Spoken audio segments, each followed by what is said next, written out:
प्रिय छात्रों, देखिए हिंदी ज्ञान विचार प्रकाश के ये हिंदी क्लास में आपका स्वागत है। अभी तक हम लोगों ने गद्य साहित्य का इतिहास देखा। अब थोड़ा सा आप देख लीजिए पद्य साहित्य का इतिहास, हिंदी काव्य। तो हिंदी काव्य में सबसे पहले हम देखते हैं भूमिका। काव्य उस छंदोबद्ध एवं लयात्मक साहित्यिक रचना को कहते हैं जो श्रोता या पाठक के मन में भावात्मक आनंद की सृष्टि करती है। कविता में कुछ बाह्य तत्व हैं तो कुछ आंतरिक। बाह्य तत्व हैं शब्दों की लय, तुक, छंद, शब्दों की योजना, भाषा, अलंकार तथा आंतरिक तत्व हैं व्यापकता, कल्पनाशीलता, रसात्मकता, सौंदर्यबोध, भावों का प्रकटीकरण। आनुषांगिक रूप से कविता भाषा को भी समृद्ध करती है, किंतु मूलतः वह आनंद का साधन है। तर्क, युक्ति एवं चमत्कार मात्र का आश्रय न लेकर कवि रसानुभूति का समवेत प्रभाव उत्पन्न करता है। अतः कविता में यथार्थ का यथारूप चित्रण नहीं मिलता, वरन यथार्थ को कवि जिस रूप में देखता है तथा जिस रूप में उससे प्रभावित होता है उसी का चित्रण करता है। कवि का सत्य साधन सत्य से भिन्न प्रतीत होता है। वह इसी प्रभाव को दिखाने के लिए अतिशयोक्ति का सहारा भी लेता है। अतः काव्य में अतिशयोक्ति दोष न होकर अलंकार बन जाता है। काव्य के विषय मूलतः मानव ही काव्य का विषय है। जब कवि पशु, पक्षी अथवा निर्मम का वर्णन करता है तब भी वह मानव भावनाओं का ही चित्रण करता है। व्यक्ति और समाज के जीवन का कोई भी पक्ष काव्य का विषय बन सकता है। आज के कवि का ध्यान जीवन के सामान्य एवं उपेक्षित पक्ष की ओर भी गया है। उसके विषय महापुरुषों तक ही सीमित नहीं है, अपितु वह छिपकली, केंचुआ आदि पर भी काव्य रचना करने लगा है। कवि ने उन्नत विषय, भाव, विचार, आदर्श जीवन, उसका संदेश कविता को अस्थायी, महत्वपूर्ण और प्रभावकारी बनाने में अधिक समर्थ होते हैं। कविता और संगीत। देखिए अगला टॉपिक है कविता और संगीत। कविता छंदबद्ध रचना है। छंद उसे संगीत प्रदान करता है। छंद की लय, यति, गति, वर्णों की आवृत्ति, तुकांत, पदावली इसी संगीत के प्रमुख तत्व हैं, किंतु संगीत और काव्य के क्षेत्र अलग अलग हैं। संगीत का आनंद मूलतः नाद का आनंद है, जबकि काव्य में मूल आनंद अर्थ का है। कविता में नाद का सौंदर्य अर्थ का ही अनुगामी होता है। कलात्मक एवं आनंदानुभूतिमयी छंद मुक्त रचनाओं को ही काव्य में स्थान मिलने लगा है। सादृश्य विधान। कविता भाव प्रधान होती है। अपने भावों को पाठक के हृदय तक पहुंचाने के लिए कवि वर्ण विषयों के सदृश्य अन्य वस्तु व्यापार प्रस्तुत करता है। जैसे कमल के दृश्य नेत्र, चंद्रमा सा मुख, सिंह के समान वीर, इसी को सादृश्य विधान या अप्रस्तुत योजना कहते हैं। उसके बाद शब्द शक्ति। शब्द का अर्थ बोध कराने वाली शक्ति ही शब्द शक्ति है। शब्द और अर्थ का संबंध ही शब्द शक्ति है। शब्द शक्तियाँ तीन हैं: अभिधा, लक्षणा और व्यंजना।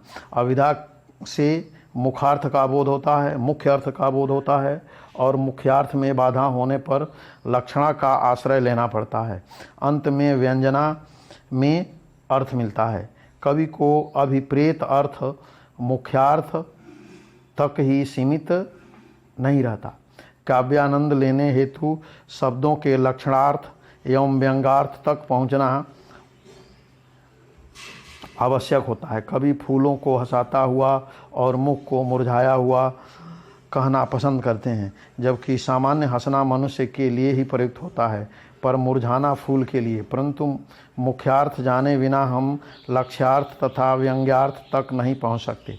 कवि विवेकपूर्ण सावधानी से शब्द चयन करता है। कविता के शब्दों का आग्रह जिधर सहज रूप से बढ़े, पाठक अथवा श्रोता को उधर ही अभिमुख होना चाहिए। शब्दों के संयोजन द्वारा ही कविता में नाद सौंदर्य भी उत्पन्न होता है।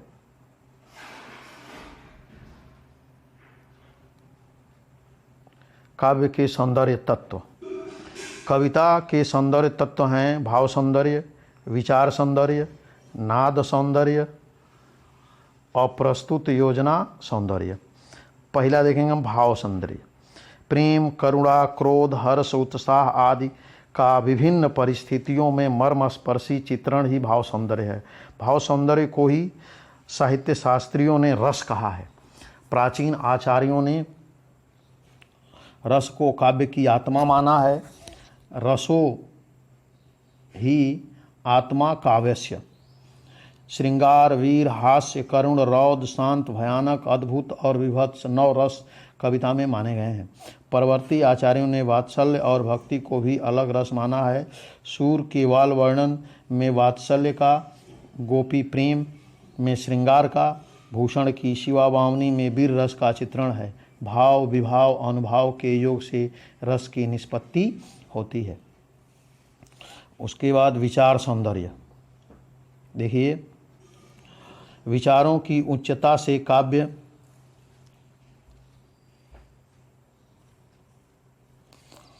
की गरिमा आती है। गरिमापूर्ण कविताएं प्रेरणादायक भी सिद्ध होती हैं। उत्तम विचारों एवं नैतिक मूल्यों के कारण ही कबीर, रहीम, तुलसी, नीतिपरक दोहे और गिरधर की कुंडलियां अमर हैं। इनमें जीवन की व्यवहारिक शिक्षा, अनुभव और प्रेरणा छिपी हुई है। आज की कविता में विचार सौंदर्य के प्रचुर उदाहरण मिलते हैं। मैथिली शरण गुप्त की कविता में राष्ट्रीयता और देश प्रेम आदि का विचार सौंदर्य है। दिनकर के काव्य में सत्य, अहिंसा, मानवीय मूल्य, जयशंकर प्रसाद की कविताओं में राष्ट्रीयता, संस्कृति, गौरवपूर्ण अतीत के रूप में वैचारिक सौंदर्य रखा जा सकता है। आधुनिक प्रगतिवादी एवं प्रयोगवादी कवि जनसाधारण की चित्रण, शोषितों एवं दीनहीनों के प्रति सहानुभूति तथा शोषितों के प्रति विरोध आदि प्रगतिवादी विचारों का भी वर्णन करते हुए देखे जाते हैं। नाद सौंदर्य। अब हम देखते हैं नाद सौंदर्य। कविता के छंद नाद सौंदर्य का सृष्टि करता है। छंद से लय, तुक, गति और प्रवाह का समावेश सही है। वर्ण और शब्द के सार्थक और समुचित विन्यास से कविता में नाद सौंदर्य और संगीतात्मकता अनायास ही आ जाती है एवं कविता का सौंदर्य बढ़ जाता है। यह सौंदर्य श्रोता और पाठक के हृदय में आकर्षण पैदा करता है। वर्णों के बार बार आवृत्ति, अनुप्रास, विभिन्न अर्थ वाले एक ही शब्दों के बार बार प्रयोग, यमक से कविता में नाद सौंदर्य की समावेश होता है। यानी इसको आपको ध्यान रखना है कि वर्णों की बार बार आवृत्ति होती है। कौन सा अलंकार होता है? अनुप्रास अलंकार। और एक ही शब्द, विभिन्न अर्थ वाले एक ही शब्द के बार बार प्रयोग में कौन सा अलंकार होता है? यमक। खग कुल कुल सा बोल रहा, किस लय का अंचल डोल रहा। यहाँ पक्षियों के कलरव में नाद सौंदर्य देखा जा सकता है। कवि ने काव्य के माध्यम से नाद सौंदर्य के साथ पक्षियों के समुदाय और हिलते हुए पत्तों का चित्रण प्रस्तुत किया है। घन घमंड, घन गर्जत घोरा अथवा कंकन किंकिनी नुपुर धुनि सुनि में मेघों का गर्जन, तर्जन तथा नुपुर की ध्वनि का क्रमशः सुमधुर स्वर, इन दोनों ही स्थलों पर नाद सौंदर्य के भाव भी स्पष्ट किया गया है। नाद सौंदर्य बिंबों को साकार कर भाव को गरिमा प्रदान किया गया है।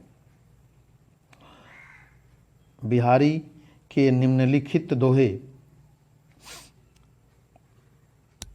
में वायु रूपी कुंजर की चाल का वर्णन, शब्दों की ध्वनि में हाथी के घंटे की ध्वनि सुनाई पड़ती है। कवि की शब्द योजना में चित्र साकार हो उठता है।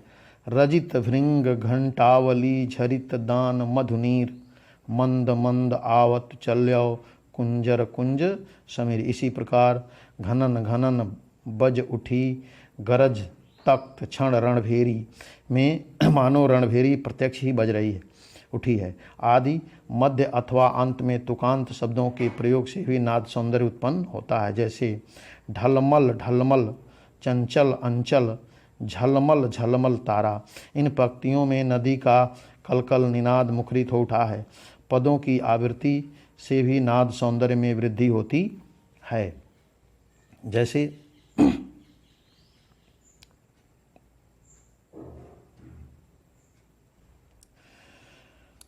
माई रीवा मुख की मुस्कान सांभरी न जय हैं न जय हैं न जय हैं। अथवा हमको लिख्यो है कहाँ हमको लिख्यो है कहाँ हम क्यों लिख्यो है कहाँ कहन सबय लगी। अप्रस्तुत योजना का सौंदर्य के बाद हम लोग देखेंगे अप्रस्तुत योजना का सौंदर्य।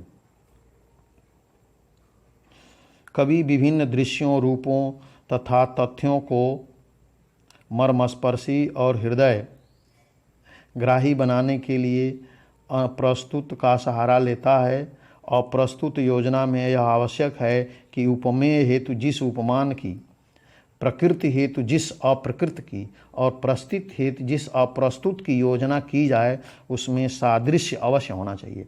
सादृश्य के साथ साथ यह भी आवश्यक है कि उसमें जिस वस्तु व्यापार के गुण के सादृश्य, जो वस्तु व्यापार और गुण लाया जाए वह उसके भाव के अनुकूल हो। इस अप्रस्तुतों के सहयोग से कवि भाव सौंदर्य की अनुभूति को सहज एवं सुलभ बनाता है। कभी रूप साम्य, कभी धर्म साम्य और कभी भाव साम्य के आधार पर दृश्य बिंब उभार कर सौंदर्य व्यंजित करता है। तो इस तरह से आप लोगों ने देखा। अब हम लोग कल जो है चर्चा करेंगे यह रूप साम्य की